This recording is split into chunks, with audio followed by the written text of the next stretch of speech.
Listen, I have just right. I'm in the middle. I was outraged. I am in the middle of my first care call of the day, and I had to phone, right? Honestly, I'm not joking. Literally, I was being washed and dressed, and I said to my carer, give me the phone. I've got to find out this book. Now, can I just establish, Isaac, because it is important. Would you describe yourself as a royalist or not? Yes. I'm having to rethink now because we can't have our king profiting from dead people. I mean, I'm now thinking about my will, because I'm in my 60s now, so I've got to think about such things. Yes.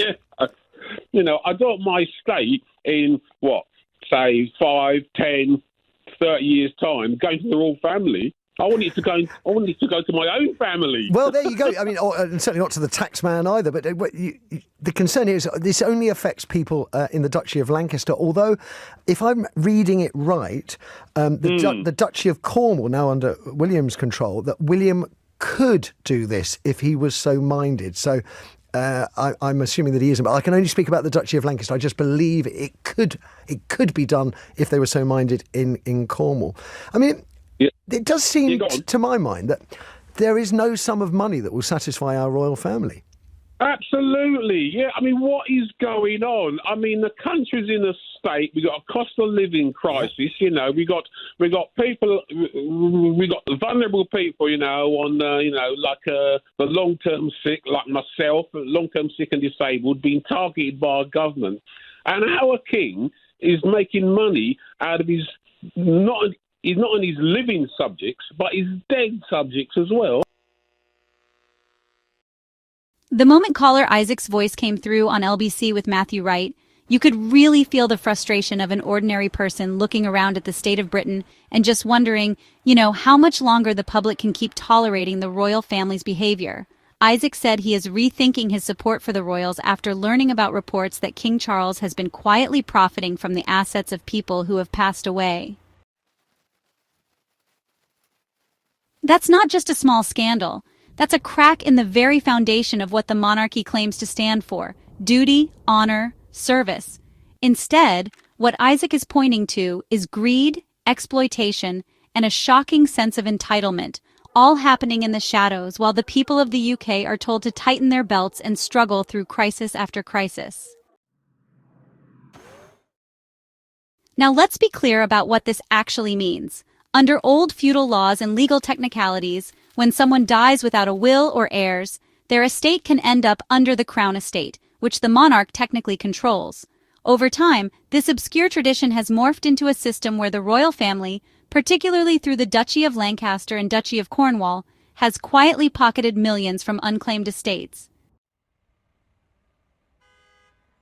Instead of these funds being reinvested back into communities, housing, healthcare, or helping vulnerable people, they've been swept up by the monarchy, turned into personal wealth for a family already living in palaces, riding in gold carriages, and wearing priceless jewels.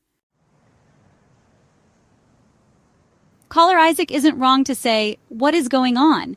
Because honestly, this is not just a side note in history. It's the very picture of a country where the top cream off the milk, while the rest are told to drink water. And King Charles is not innocent here.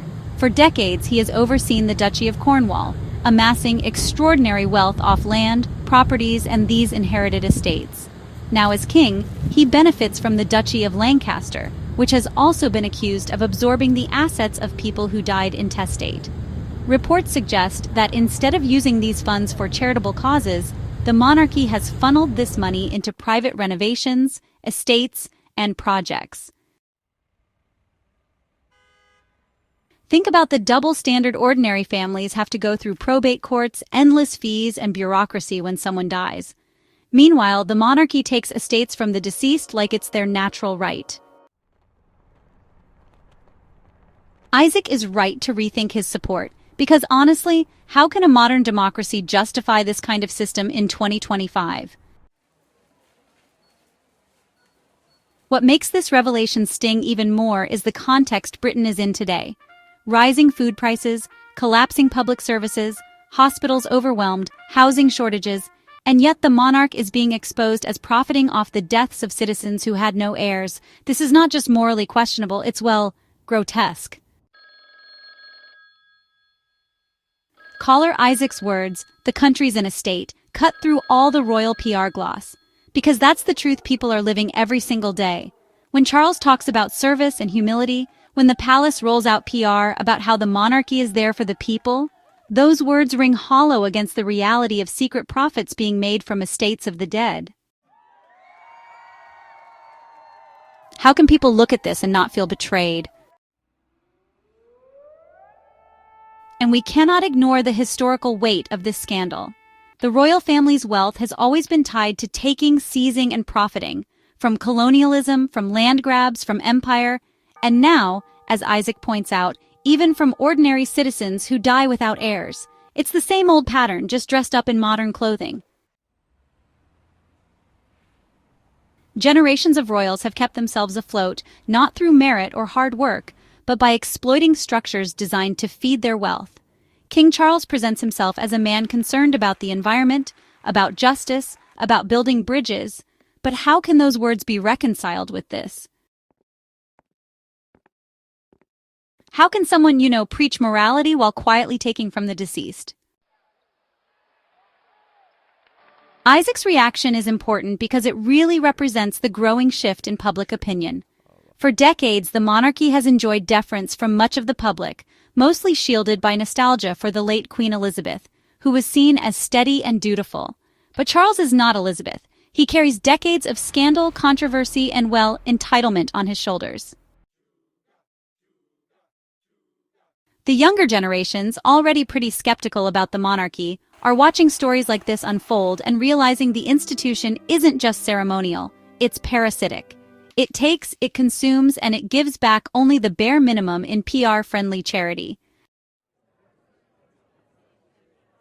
The moment people like Isaac, once royal supporters, start questioning the structure, the facade begins to crack. And let's be honest, the royal family has always tried to distract from its own scandals by scapegoating others, particularly Prince Harry and Meghan Sussex.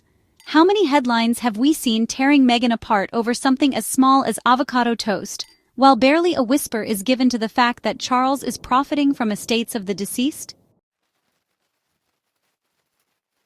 The British press knows how to whip up outrage against Harry and Meghan to protect the crown, but Isaac's call shows the distraction isn't working on everyone. People are waking up. They're asking the real questions. Why are we funding a family that lives in obscene wealth while the NHS collapses? Why are they taking money from the dead instead of, supporting the living? Why is this allowed to continue under the banner of tradition? The royal family loves to present itself as an apolitical, neutral institution, but what Isaac has highlighted is, honestly, deeply political. It's about class, power, and inequality. It's about a system where the very top gets richer from structures the rest of society can never touch. When people die intestate in other countries, the state uses that money for public services, community development, or reinvestment in the nation. But in Britain, it becomes part of the private coffers of an unelected hereditary monarchy. That's not just outdated, it's outrageous. It shows how far the monarchy is from serving the people and how much closer it is to exploiting them. Caller Isaac might have thought he was just voicing a personal frustration, but what he said, honestly, reflects the mood of millions. This isn't about republicanism versus monarchy in theory. It's about the lived reality of people who are struggling, while watching wealth funnel upwards into royal hands. Charles can't claim moral authority while his institution is revealed to be quietly skimming wealth from, the most vulnerable situation a person can face: death without family. That is exploitation at its purest form.